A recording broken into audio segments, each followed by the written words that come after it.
lang po sa mga newly elected, newly yung new officials of Davao City? Well, yes.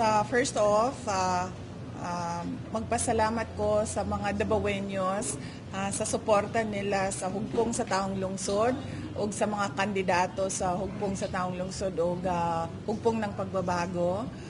And mag-congratulate ko sa ato ang mga councilors elect, sa ato ang Vice Mayor, and of course kay former President Rodrigo Duterte sa iyahang pagdaog as Mayor of Davao City o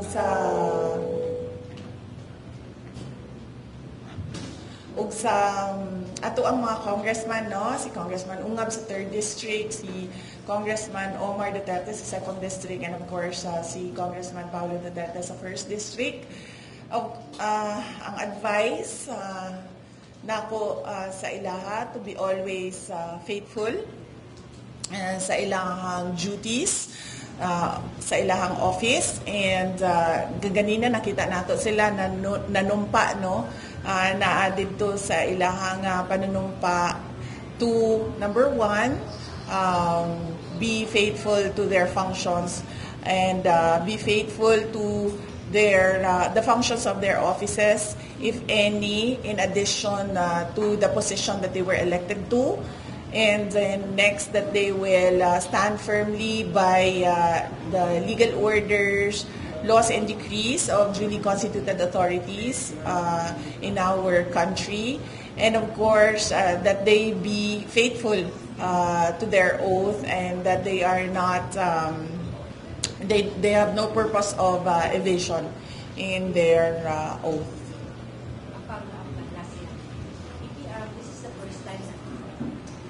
This is the first time na wala si former President. Opo.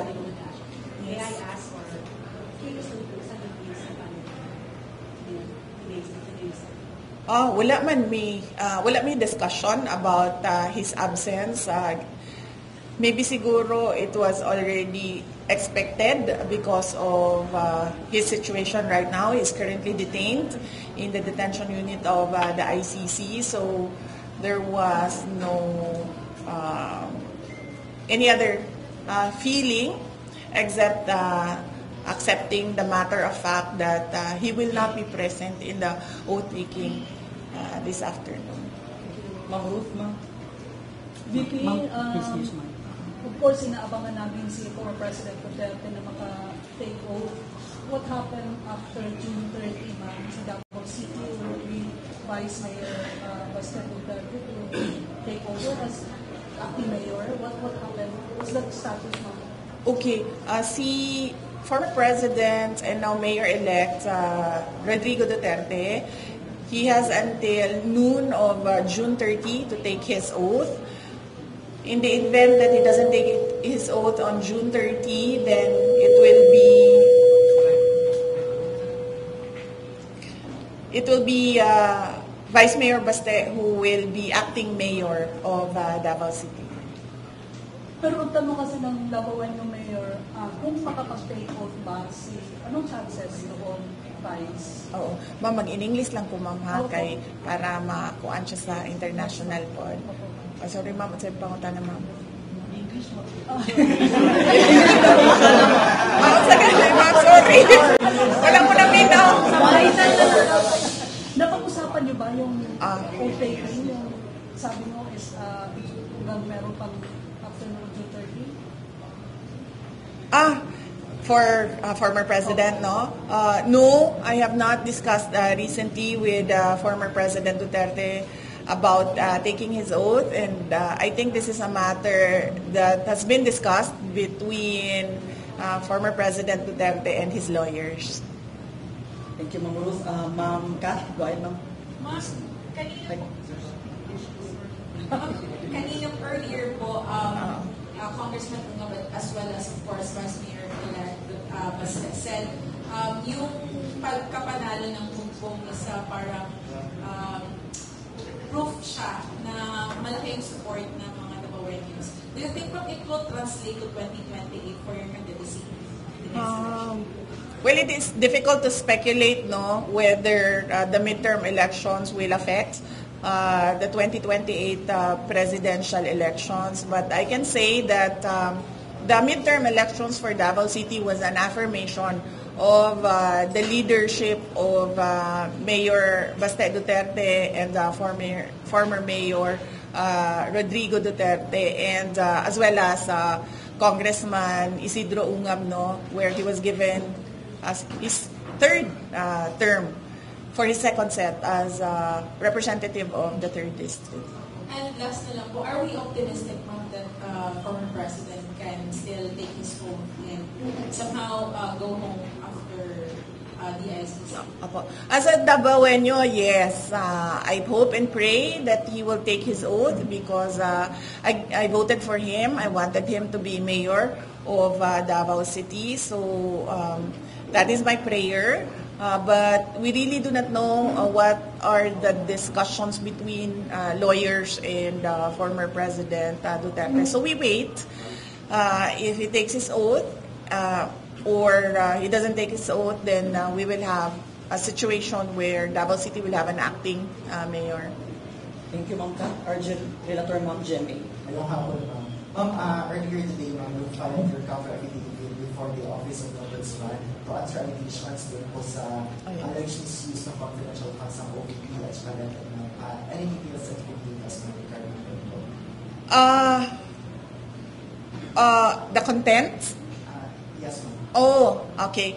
With regard to the content, it is best if you can talk to my lawyers.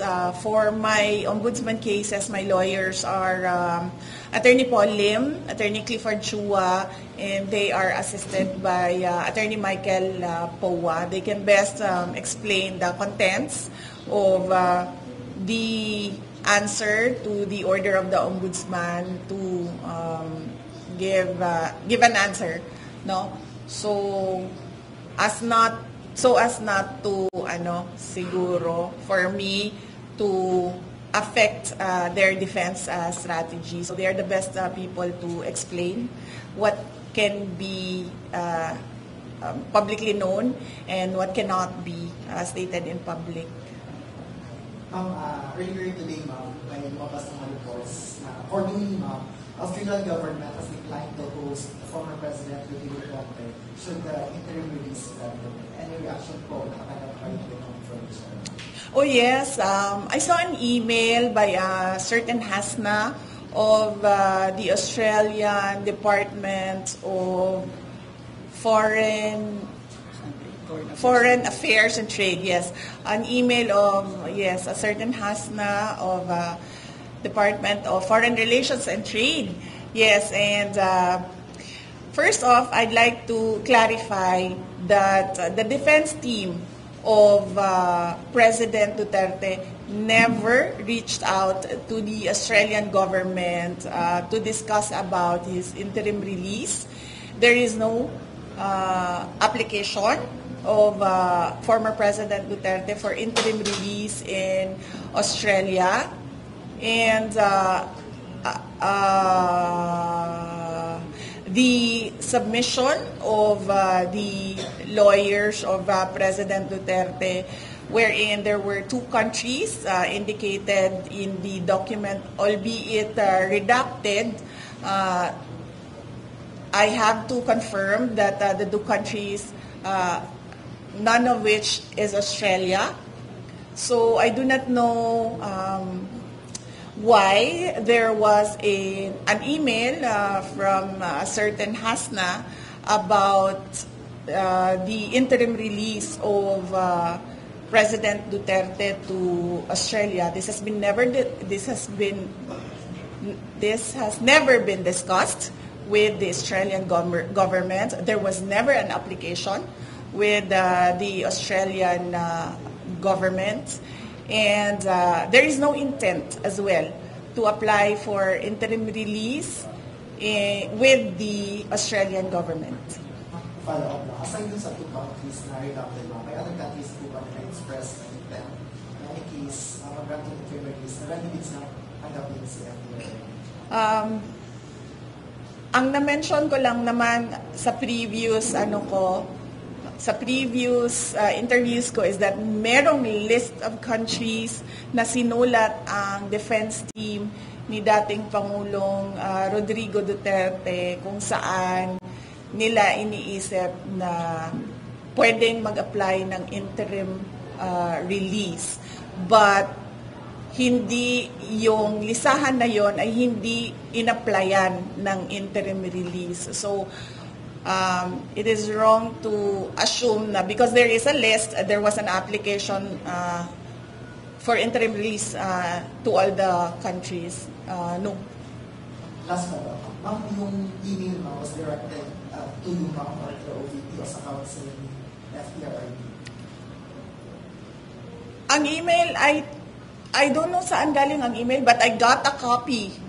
Yung email ng Australia ni certain Hasna of the Australian Foreign Relations and Trade.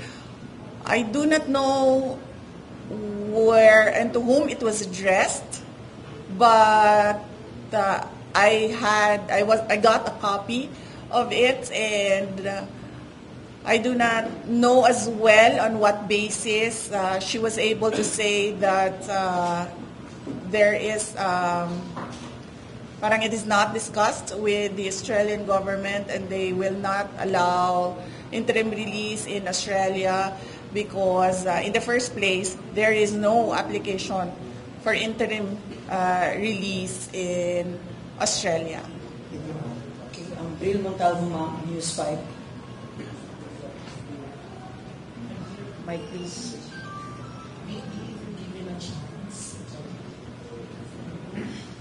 VP,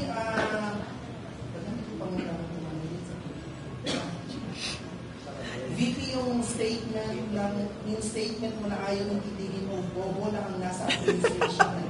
Sinabi ng palasyo na emosyonal ka daw at may pasaying pa na when emotions are high, intelligence are slow, but never speak out of anger.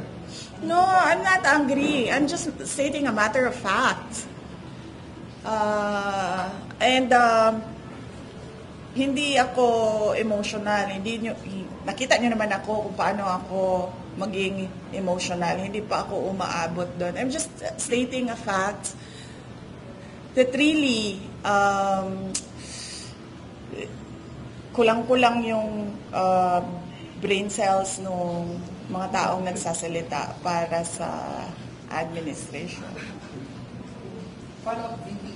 Diversionary tactics mo lang ang statement mo na ikaw ang frontrunner sa 2028 election at gusto kang pabagsakin ng administration. Oh, of course not. So, let's just say na diversionary tactic ko yung yung presidential elections for 2028. Hypothetically, ganun yon. So, lumipat tayo sa ibang rason kung bakit nila ako atakihin. What they are doing is what is called political scapegoating. Kapag walang nangyayari sa administrasyon mo at walang ginagawa yung principal o yung presidente, ang gagawin nila is magtuturo ng ibang tao. Kapag merong question sa kawalan ng ginagawa ng administrasyon, ang gagawin nila ay magtuturo sa ibang tao para nawawala yung tanong at para nagugulo ang mga tao. That is a classic political scapegoating. Example of which is noong lumabas yung tanong sa blanco sa national budget natin. Mainit na ang tanong, bakit may blanks sa national budget? We are operating on an unconstitutional budget. Anong nangyari? Nagkaroon ng extraordinary rendition kay dating Pangulong Rodrigo Duterte. Idagdag na natin doon ang personal scandal ng member ng First Family doon sa United States of America. Anong nangyari? 3 days after, merong nangyari na extraordinary rendition o pagkuha kay dating Pangulong, sa pilitang pagkuha kay dating Pangulong Rodrigo Duterte dito sa ating bayan at dinala siya sa the Netherlands. Noong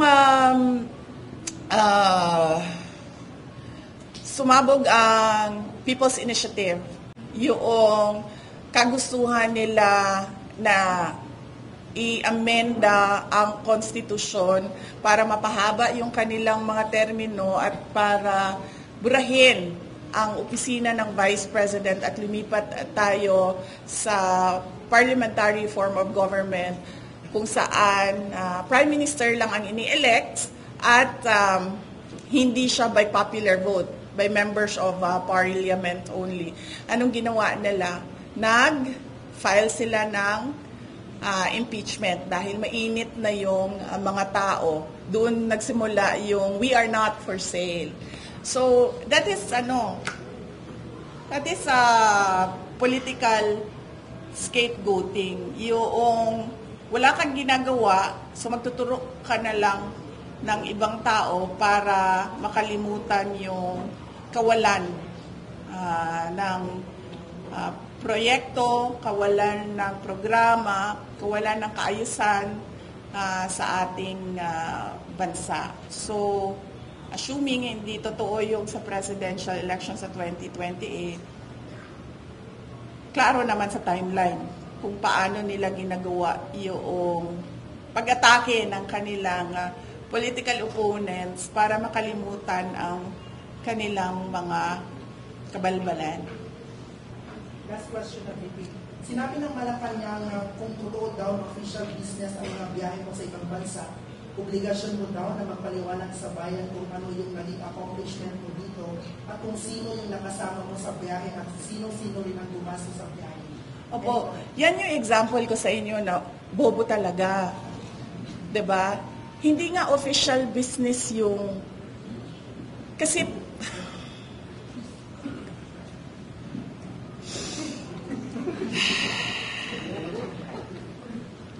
kailangan ko pa ba mag-explain? Sige, kailangan ko mag-explain nito, no? Kasi ang kausap mo medyo mahina, 'di ba? So, sige. Kapag gumagamit ka ng pera ng gobyerno, yan yung official business. Kapag hindi mo ginagamit yung pera ng gobyerno, mag-leave ka at yan yung personal. Okay? Kapag gumagamit ka ng pera ng gobyerno, official business yan, kailangan mong mag-report.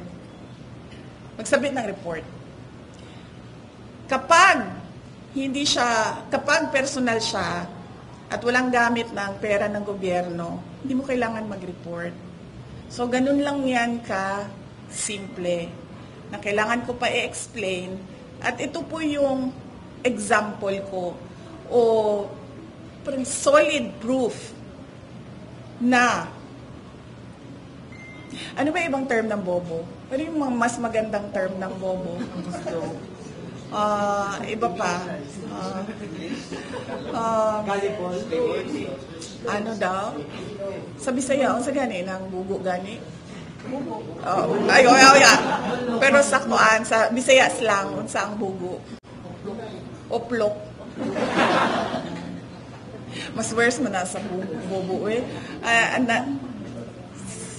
Yung medyo maganda pakinggan, pero nagsasabi ka pa rin na bobo. Ha? Slow? Slow kasi, hindi siya bobo eh, slow.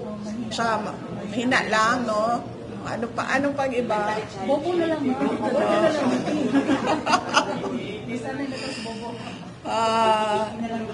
Diba? Yan yung example ko. Kita nyo, kailangan ko pa explain. Nakakahiya na yung ginagawa nila.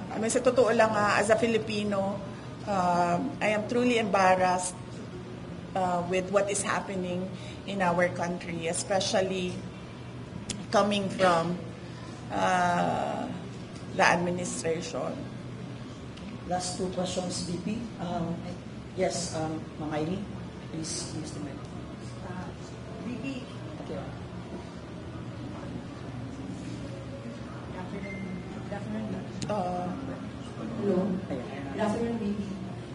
the last election, it was, I think, Sabo, Sara and Bongbong.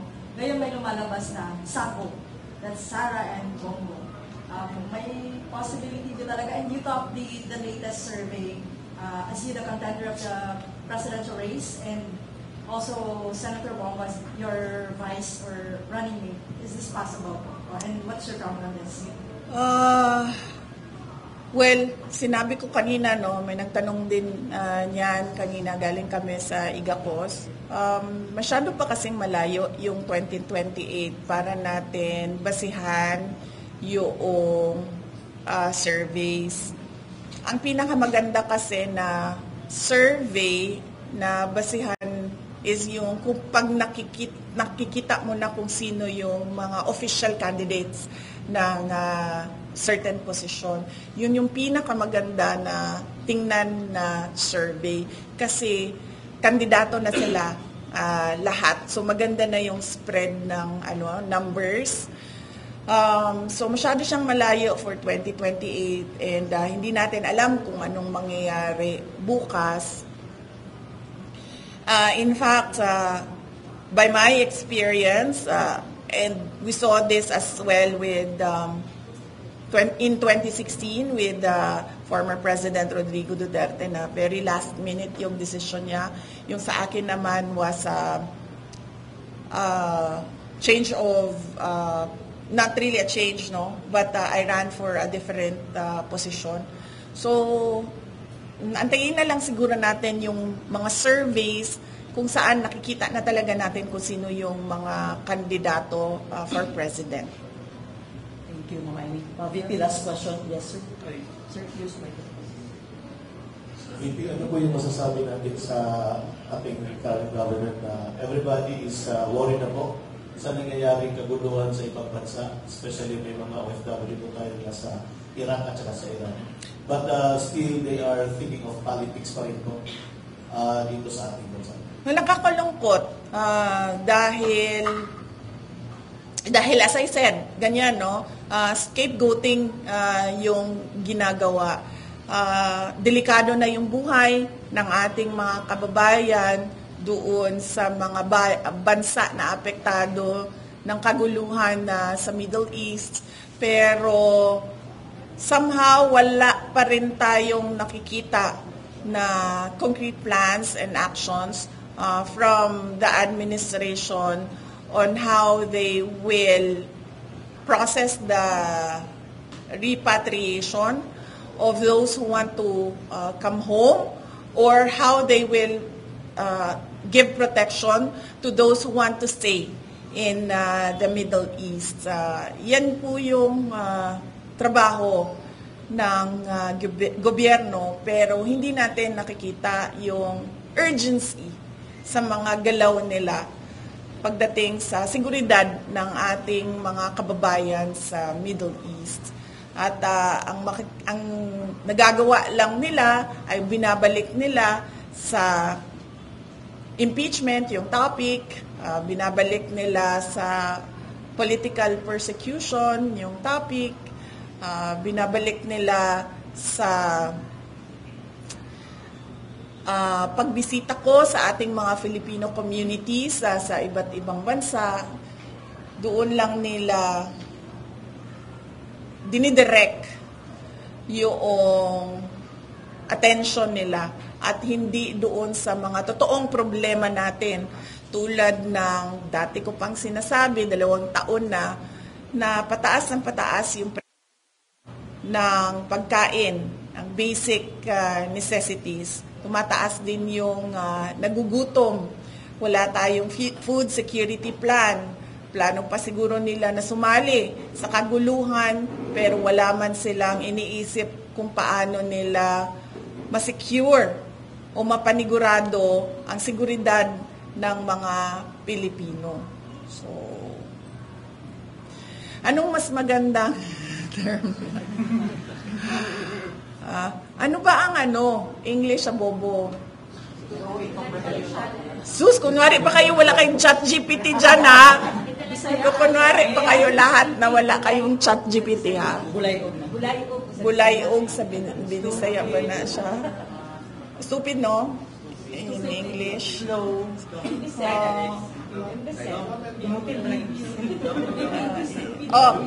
Unintelligent.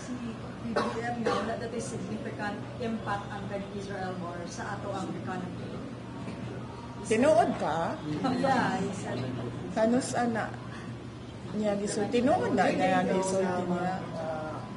He was actually because yung rising down ng fuel na mababa daw ngayon. No, significant impact yung term niya na sa economy ng Philippines, yung Israel-Iran war.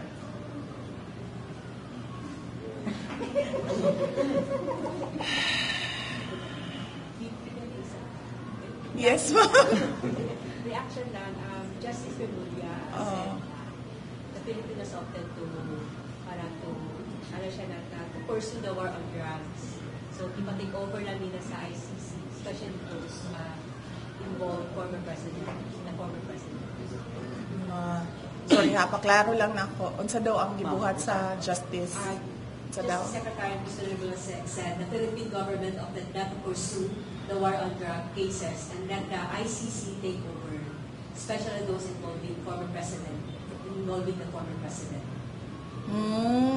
So is he saying as a justice secretary, anong word ng, wait lang, sagutin ko muna. So is he saying as a justice secretary that our courts are not competent to hear cases of crimes that were allegedly done inside Philippine territory? So sinasabi ba niya na yung mga huwes natin ay walang alam compared to sa huwes ng ICC? Anong ibang term? Ayaw ko yung stupid kasi masyado siyang, gusto ko yung maganda pakinggan pero bobo, intellectually challenged. Yan, mas maganda yan, no? Yeah, sige. Okay, masasyal! Yan ang gusto natin. Intellectually challenged.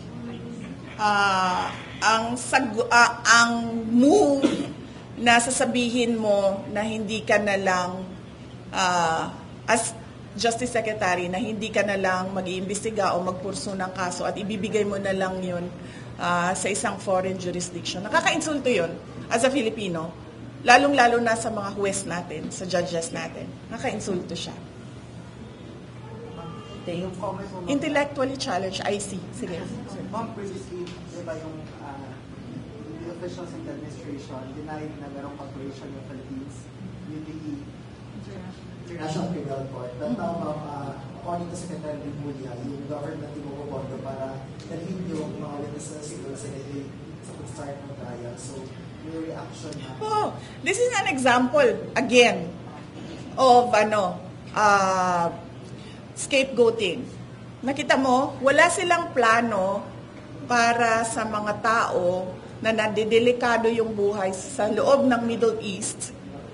Pero may plano sila para sa mga witnesses kuno ng kaso ng kalaban nila sa politika. So nakikita mo yung ginagawa nila. At parang bang sa kanila intellectually challenged tayong lahat na parang hindi natin naiintindihan kung ano yung totoong nangyayari. So, isa yan. May pera ka, meron ka palang airplane para mag-haul ng witnesses papunta sa The Hague, pero wala kang pera, wala kang airplane, at wala kang plano para mag-haul ng mga Pilipino galing sa Middle East. At isa pa dyan, as a sovereign country who already withdrew from the ICC, we are not obliged to cooperate with the ICC. Ito yung isa din sa mga example na nakikita nyo na hallmark ng administrasyon.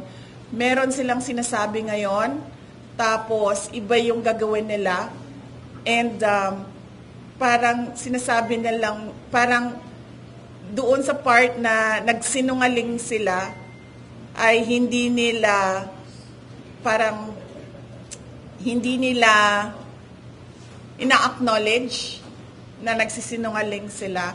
And the best example niyan is magsasabi ka na 20 pesos ang kilo ng bigas.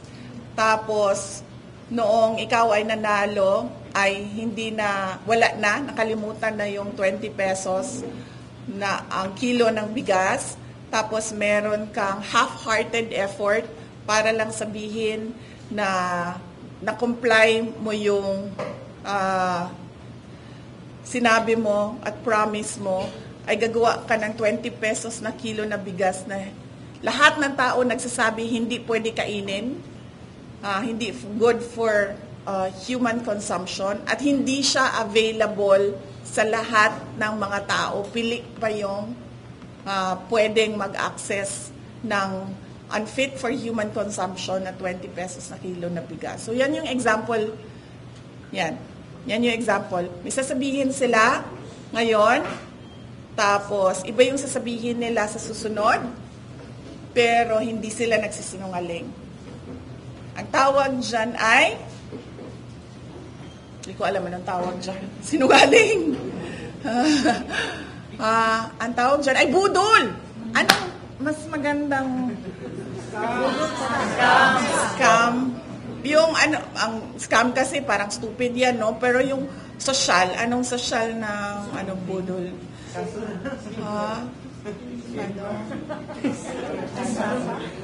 Yon, pag-isipan natin kung ano yun. Pero sa isa, meron na tayo, intellectually challenged.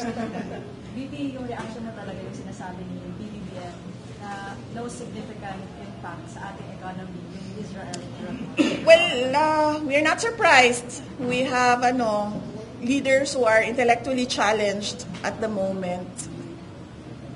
Thank you, VP. Magiging acting vice mayor. The highest, by percentage, the highest counselor who received the highest votes in percentage to the actual voters. Hindi ko alam, hindi ko tinanong. Kasi dati third district lagi kasi sila yung pinakamaraming voters eh. So dati 'di ba si Congressman Ungab, pero at ngayon election na ito hindi ko alam kung first district 'yon. BB asa ka sa kaya maka mo salmot mo apil sa zona ni BBM wala pa ko kibalo asa ko ana na adlaw, wala pa namo nahuman ang ako ang schedule. So, wala pa ko kabalo kung asa ko sa July 28. Tanaw na to, basta hindi magbago ako ang huna-huna niya, mulingkod ko dito. Pang-pag-ubot lang. Pillars from other governments na they would be willing to host the president?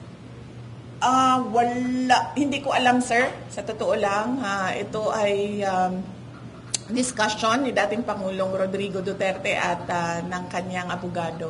Ma'am, sa ito na ganito sa email sa Australian government, inquiry lang siya or clarification? Wala ko, basahin ko na lang, no? BB Australian government, baginagigan or something? Department of Foreign Affairs and Trade of, I guess, Australia, kay ngano ang iyahang kuan, ang iyahang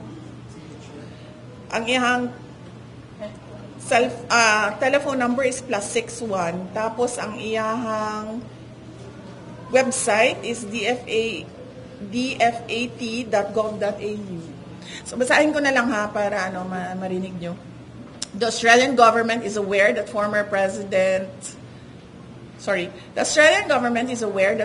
Philippines President Rodrigo Duterte has applied for interim release to a third unnamed country. Australia has not agreed to host Mr. Duterte if he is granted interim release, nor are we considering this.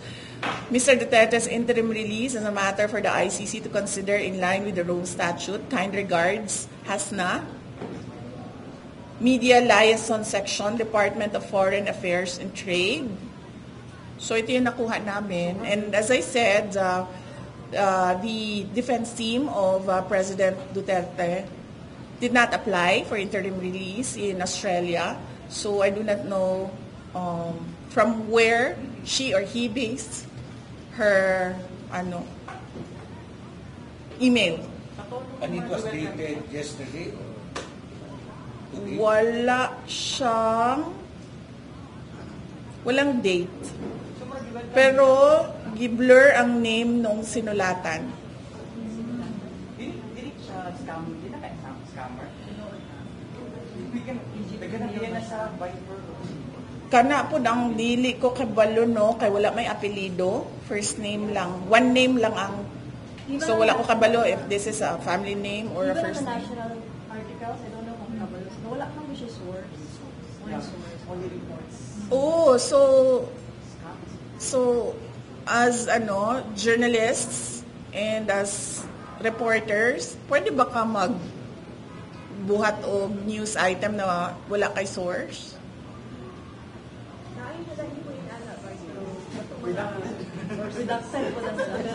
Ang intellectually challenged. So, yeah. Australia has not agreed to host Mr. Duterte if he is granted interim release, nor are we considering this. So, yes, President Duterte did not apply for interim release in Australia. Pero pa na lang ay Gcash. Dili mo na sa amo, Gikan lang na siya sa, I think, sa kantong contact atong nagsulat sa article, media report.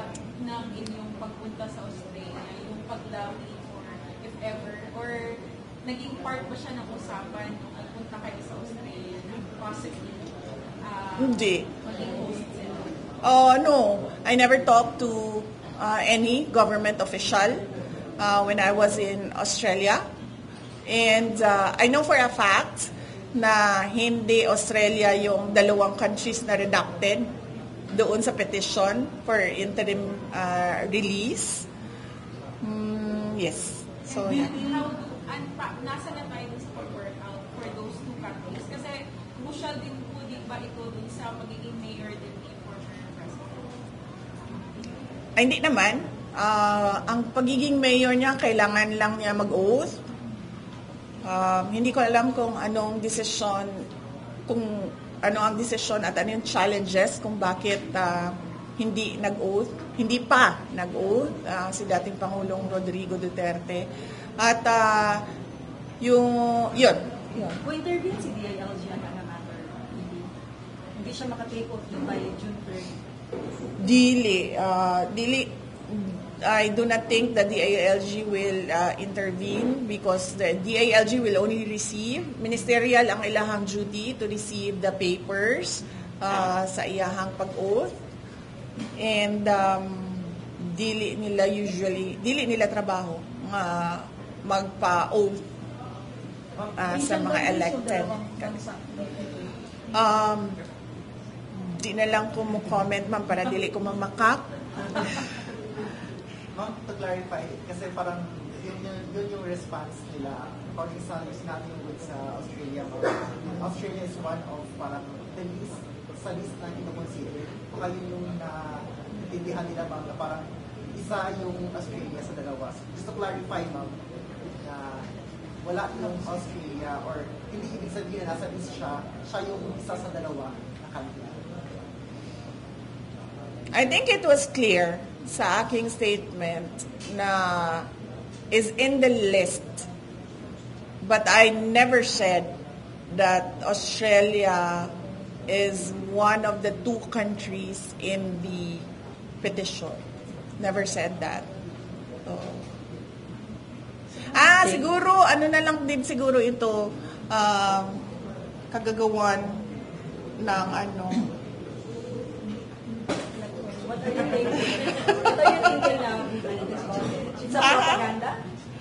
Oh, likely, of course. I would not be surprised if this is propaganda coming from the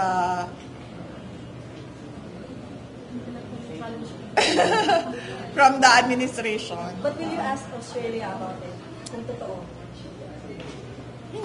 About the interim release, hindi na, kasi alam ko naman na hindi totoo yung kasi alam ko naman na hindi nag-apply ng interim release sa Australia so hindi ko na kailangan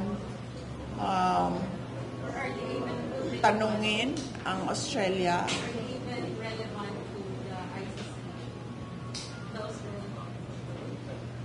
No, I think sa tingin ko lang kasi intellectually challenged naman kasi talaga ito sila. So, akala siguro nila pumunta ako doon sa Australia for interim release. Yun ang ganyan mag-isip ang mga intellectually challenged. Hindi masyado malalim yung pag-iisip nila. Oo. Hindi nila pinapalaliman yung pag-iisip. So, siguro, akala nila, dahil pumunta ako Australia, akala nila related yun sa interim release. Hindi. Alright, thank you, VP. Thank you.